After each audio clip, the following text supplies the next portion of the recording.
ദൈവതിരുനാമത്തിന് മഹത്വമുണ്ടായിരിക്കട്ടെ. പരിശുദ്ധമായ സ്ലീഹാ നോമ്പിന്റെ 8-ാം ദിവസമായി ഇന്ന് നാം ചിന്തിക്കുന്നത് പരിശുദ്ധനായ മാർത്തോമാ സ്ലീഹായെ കുറിച്ചാണ്. എന്റെ കർത്താവും എന്റെ ദൈവവുമേ എന്ന വിശ്വാസ പ്രഖ്യാപനത്താൽ നമ്മെ സത്യവിശ്വാസത്തിൽ നിലനിർത്തിയ ഭാരതത്തിന്റെ അപ്പോസ്തലനും ഇന്ത്യയുടെ കാവൽപിതാവുമാണ് മാർത്തോമാ സ്ലീഹ. ദിദിമോസ് എന്നും യഹൂദ എന്നും മറുപേര് ഇദ്ദേഹത്തിനുണ്ട്. അദ്ദേഹം ഗലീല ദേശക്കാരനായിരുന്നു. ഉയർത്തെഴുന്നേറ്റ കർത്താവിന്റെ വിലാപ്പുറത്ത് മുറിവുകളെ സ്പർശിക്കുവാനുള്ള ഭാഗ്യം ലഭിച്ച വ്യക്തിയാണ് പരിശുദ്ധനായ തോമാസ് സ്ലീഹ. സംശയം ഇദ്ദേഹത്തിന്റെ സ്വഭാവത്തിന്റെ പ്രത്യേകതയായി നമുക്ക് കാണാം. അവനോടുകൂടി മരിക്കേണ്ടതിന് നാമും പോക എന്ന് പറഞ്ഞ് സവിശിഷ്യന്മാരെ ബലപ്പെടുത്തുന്ന തോമാസ് സ്ലീഹായെ വിശുദ്ധ വേദപുസ്തകത്തിൽ നമുക്ക് കാണുവാൻ സാധ്യമാകുന്നുണ്ട്. AD 52 മലങ്കരയിൽ എത്തുകയും ഇവിടെ പ്രസിദ്ധമായ 7 പള്ളികൾ സ്ഥാപിക്കുകയും ചെയ്തു. AD 72 ഡിസംബർ മാസം 18-ാം തീയതി മൈലാപ്പൂരിൽ വെച്ച് കുന്തമേൽക്കുകയും 21-ാം തീയതി പരിശുദ്ധ സ്ലീഹ സാക്ഷ്യമരണം സ്ഥാപിക്കുകയും ചെയ്തു.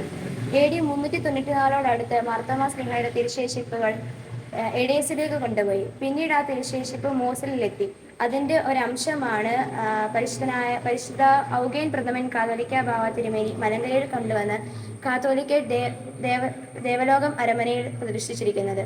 ജൂലൈ 3-നും ഡിസംബർ 21-നും മാർത്തോമാ സ്ലീഹയുടെ ഓർമ്മ പരിശുദ്ധ സഭ ആചരിക്കുന്നുണ്ട്.